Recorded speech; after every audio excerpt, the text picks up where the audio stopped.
The notification from my bank popped up on my phone as I was arranging flowers on my grandmother's grave. $2 million. Transferred. My hands trembled as I read the message, anger and disbelief washing over me in waves. Michael had actually done it. He'd taken my inheritance without even asking. My name is Emma Chin, and at 34, I never thought I'd be standing at my grandmother's grave realizing my husband of 8 years had betrayed me in the worst possible way. The flowers I held, white lilies, Grand's favorite, suddenly felt heavy in my hands. I had just lost the woman who raised me, who taught me everything I knew about business and self-respect, and now my husband had stolen the last gift she'd given me. The inheritance wasn't just money.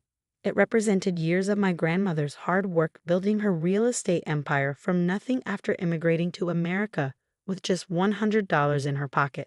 My phone buzzed again. A text from Michael. Don't freak out when you see the transfer. I'm using it to fund RevTech Series A. This is our big break, babe. Your inheritance is finally going to mean something. I stared at his message, my vision blurring with tears of rage. Our big break? My inheritance finally meaning something. The money had meant everything. It was my grandmother's legacy, her way of ensuring I would always be independent, just like she had been. But Michael had never understood that. To him, money sitting in an account was money wasted. He'd been pushing his tech startup for years, burning through our savings while chasing his dreams of Silicon Valley glory. I'd supported him, believed in him, even when things got tight. But this, taking my inheritance without even asking, this was different. I placed the lilies carefully on Gran's grave, my hand lingering on the cool marble of her headstone. I'm sorry, Gran, I whispered. I know this isn't what you wanted for me. I could almost hear her voice, strong and clear despite her battle with cancer. Emma, my sweet girl, never let anyone take advantage of your kindness. You're stronger than you know. She had told me that just weeks before she passed, her hand gripping mine with surprising strength as she made me promise to be careful with the inheritance. The money isn't just for you, she had said. It's everything I built, everything I learned. Use it wisely. Don't let anyone take it from you. But I had failed her. I had trusted Michael, believed in our partnership, and now he had taken everything without a second thought. When I got home that evening, Michael was in his home office, surrounded by monitors displaying charts and spreadsheets. He barely looked up when I walked in, his fingers flying over the keyboard. Hey babe, he said, his tone distracted. Great news, I've already got meetings set up with 3 major investors. Once they see we got solid backing, they'll be fighting to get in on this round. We're going to be huge. I stood in the doorway, watching him. The man I had married, the kind, considerate partner who had supported me through grad school, seemed like a stranger now.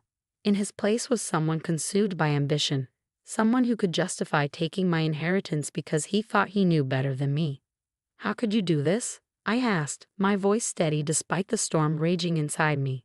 That money was for my grandmother. It was meant for me.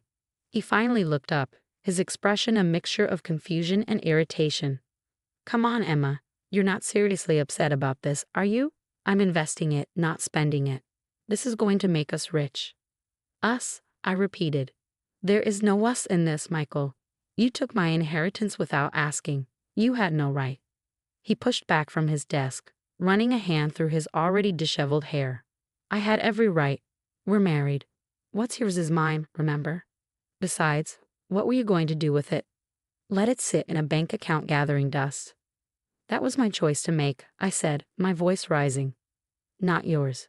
Gran left that money to me for a reason. Michael stood up, his face flushing with anger. Your grandmother was old school, Emma. She didn't understand modern business.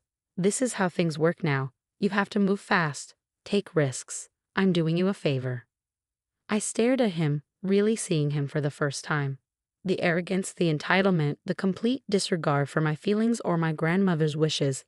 It had all been there, I realized. I just hadn't wanted to see it.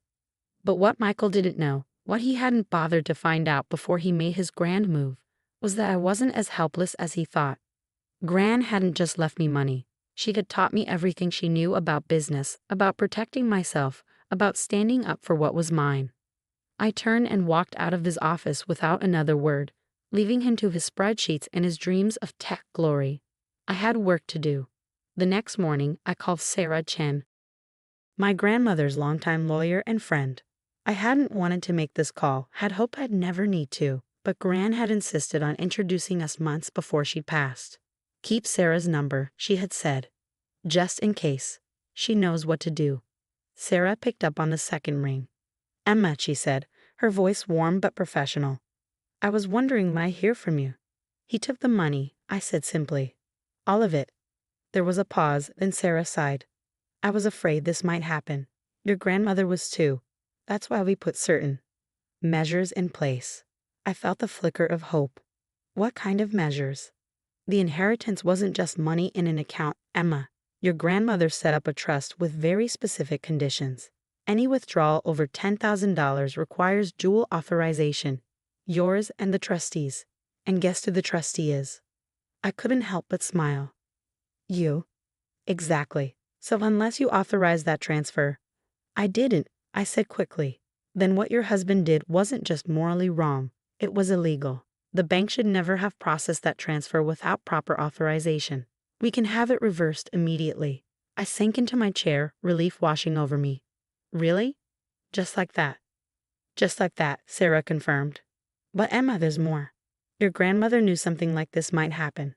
She left instructions. If anyone tried to access the trust illegally, they would trigger certain clauses. Would you like to know what those are? I thought about Michael sitting in his office, so sure of himself, so convinced he knew better than everyone else. Yes, I said firmly. Tell me everything. That evening, as I reviewed the documents Sarah had sent over, Michael burst into my home office, his face red with anger. The transfer was reversed, he shouted, waving his phone at me. What did you do? I looked up calmly, channeling my grandmother's quiet strength. I didn't do anything, Michael. The trust did exactly what it was designed to do, protect my inheritance from unauthorized access. He froze, confusion replacing his anger. What trust? What are you talking about? The trust my grandmother set up, I explained, my voice steady. Did you really think she'd just leave $2 million in a regular bank account? Gran was smarter than that. She built an empire from nothing. She knew how to protect what was hers. Michael's face paled as the implications sank in. But we're married. I had every right to. No, I cut him off. You didn't. And by attempting to access the trust without authorization, you've triggered some interesting clauses that Gran put in place. Clauses? His voice cracked slightly. What clauses? I stood up, gathering the papers Sarah had sent. Well, for starters, your attempted theft has been reported to the bank's fraud department. They're launching an investigation into RevTech's finances. Standard procedure when someone tries to misappropriate trust funds. Michael stumbled back, collapsing into a chair. You can't be serious. Emma, this will ruin everything. The investors, the series of funding. That's not all, I continued, ignoring his protests. Gran was very specific about what should happen if someone tried to steal from the trust. The clause triggers an immediate audit of all shared accounts and assets. Everything will be scrutinized, Michael. Everything. His face went from pale to ashen. I knew why. The creative accounting he'd been doing with our joint accounts, the money he'd borrowed from my personal savings for his startup, it would all come to light. You're bluffing, he said, but his voice trembled. You wouldn't do this to me. To us. I'm not doing anything, I replied. These are just the consequences of your actions. You chose to take what wasn't yours. Now you get to deal with what happens next. He stood up abruptly, running his hands through his hair. We can fix this, he said desperately. I'll call the bank, explain it was a misunderstanding. We can stop the investigation before it starts. I shook my head. It's too late for that. The process has already begun. This is insane, he exploded. I'm your husband. I was trying to help us build a future together. Your grandmother would have understood that. The mention of Gran made my blood boil, but I kept my voice calm. No, Michael. Gran understood exactly what kind of person you are. That's why she protected me from you. He stared at me, his expression hardening. Protected you? From me? I've given you everything. A beautiful home, a comfortable life. You haven't given me anything, I cut in. I earned my own way. The house? I pay for most of it with my salary while you chased your startup dreams. The comfortable life? I worked for that too. You've been so focused on your big break that you never noticed I was the one holding everything together. Michael's face twisted with rage. You ungrateful. He stopped himself, taking a deep breath. Fine, let's talk about this rationally. What do you want? Name your price to stop the investigation. I almost laughed at his attempt to negotiate. This isn't a business deal, Michael.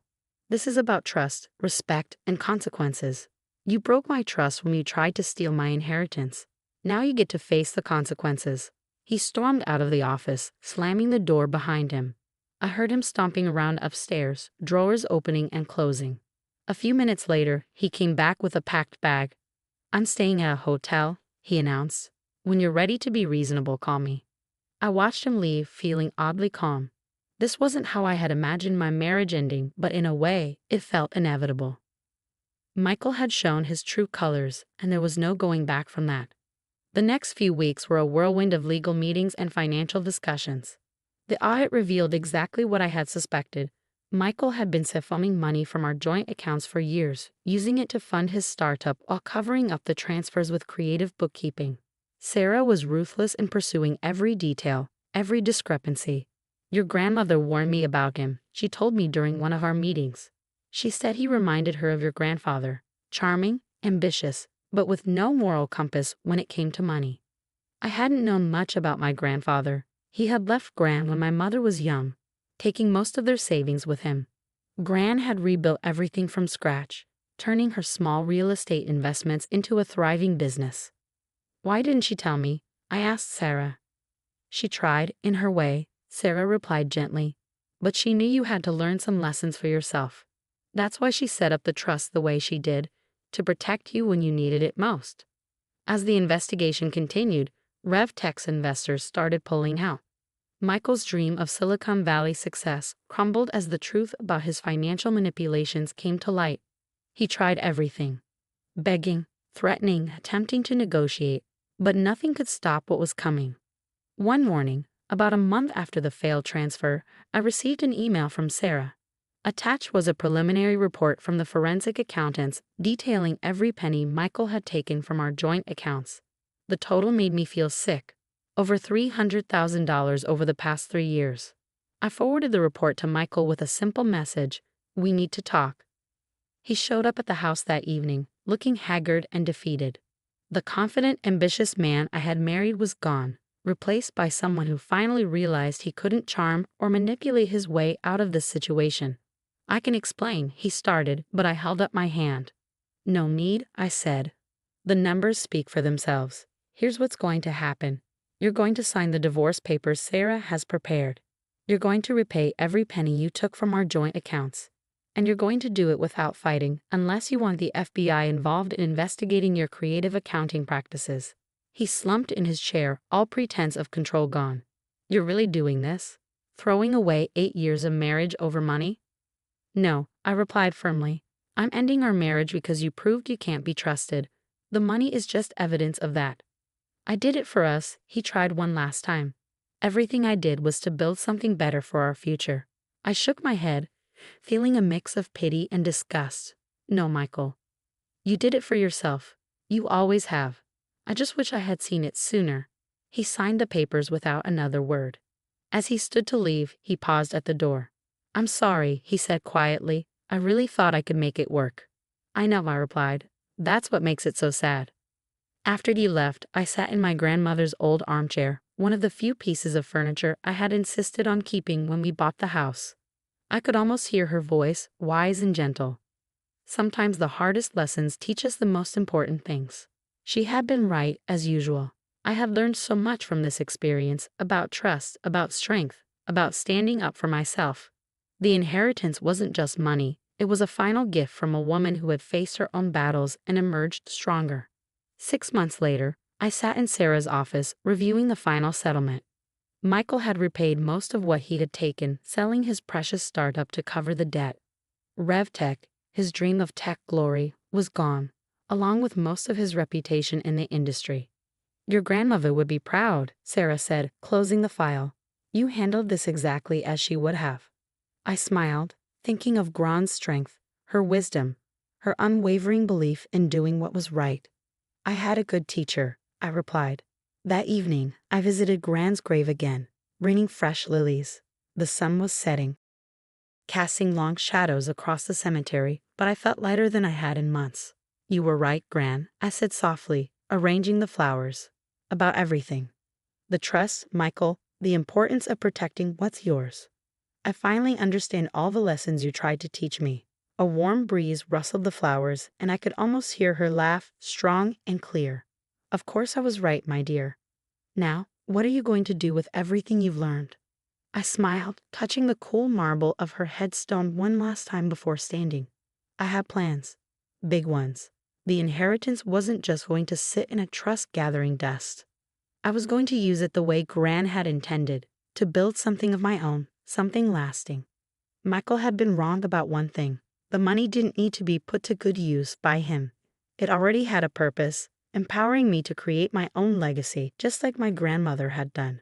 As I walked back to my car, I felt a sense of peace settle over me. The past year had been challenging, but I had emerged stronger, wiser, and more determined than ever. Gran's legacy lived on, not just in the trust she had left me, but in the lessons she had taught me about strength, independence, and standing up for what was right. This wasn't the end of my story, it was just the beginning. And this time, I was writing it on my own terms.